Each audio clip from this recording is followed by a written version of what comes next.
kaguluhan sa... Pang-walo na. Going 8. Pang-walo na yan. Patuloy pa rin po yung kaguluhan sa kumpa ng KOJC. Nagsimula, ito rin, pang-walo na, no? Minsan hindi po na lutang yung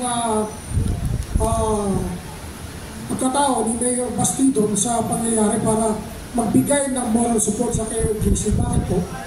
Ganito yun. Kinikriticize yung mga Duterte, bakit di sila pumunta sa kumpa. May reason doon. They're avoiding bloodshed. Sigurado pag nagpunta sila doon, yung mga tao lalakas ang loob, baka pati yung mga pulis doon, na mga panatiko sa kanya, baka biglang mag-reverse. Talaga magkakaroon ng gulo. So, yun ang reason kung bakit hindi sila pumupunta sa lugar. And sa tingin ko, talagang dapat hindi. Sir, patuloy pa rin ba yung maisog rally sa Metro Manila at mukhang gumagapang na, hindi lang nagsimula na naman sila sa Iwasang Bonifacio, sunod-sunod na. Anong indikasyon na ito?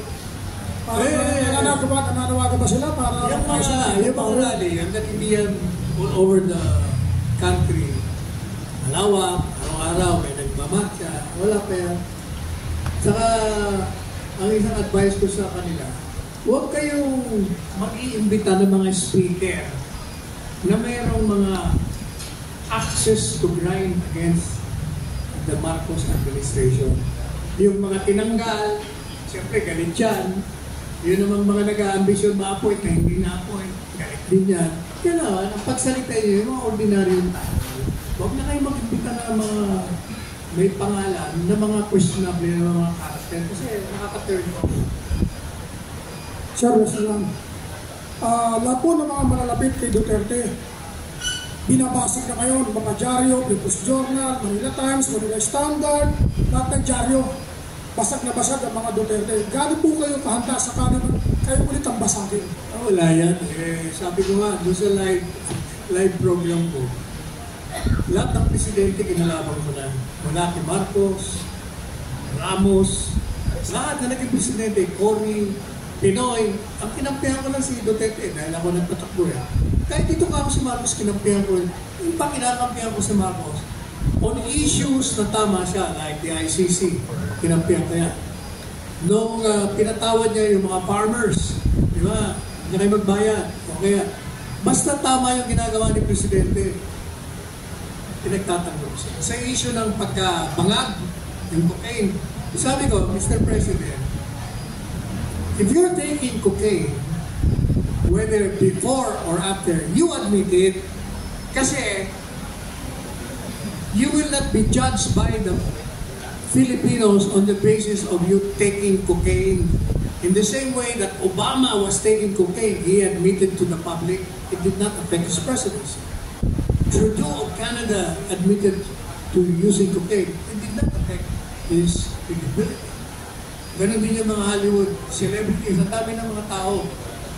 You will be judged on the basis of your performance as president. Ang tao, maiuunawaan kayo. Kaya, ang iba nagagalit ka sa akin, bakit hindi ko sinusuporta na mag-resign ka na, bangag. Hindi, sabi ko, unang-una, hindi pa naman, hindi pa proven, kasi hindi naman niya inamin. Walang amin, wala rin hair follicle test. So, madaling sabi, hanggang ngayon, question mark ka kung gumagamit natin. What we can do only is to speculate. Dahil ayaw mo magpa-test, ibig sabihin, takot ka. At bakit nga totoo? Ayaw ko ng spekulasyon. Yan lang. Palagi yung factual. Yan ang training ko as a lawyer.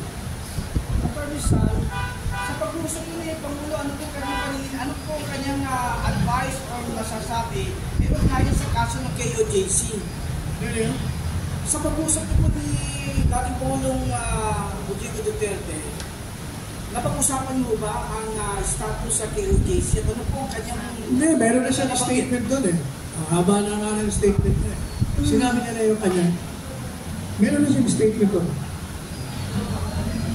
Ang haba na. Do you have a copy of that statement? Hindi pa nilabas na yan. Yun na. Hindi na babago yung posisyon niya doon.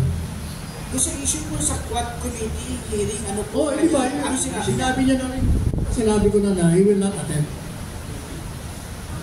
Paano po yung mabibigat po yung mga binabanggit po sa Quad Committee may kugnayan po doon sa warrant drugs niya? Mabibigan nga puro based on hearsay naman Apart from based on hearsay, if you will examine this statement, hindi naman sinabing inutos na pumatay. Yun ang dating sa kanila. Kumbaga, sa mga pulis, kung sinabing kailangan mawala ang sindikato, ang feeling nila, kailangan patayin natin. Hindi naman yun ang utos Ang utos is, you neutralize. Pakulong nyo. Demanda nyo. Ngayon, kung pinapatay na kayo, alam ka naman, magpakamatay kayo. Hindi ko yung unahin nyo na.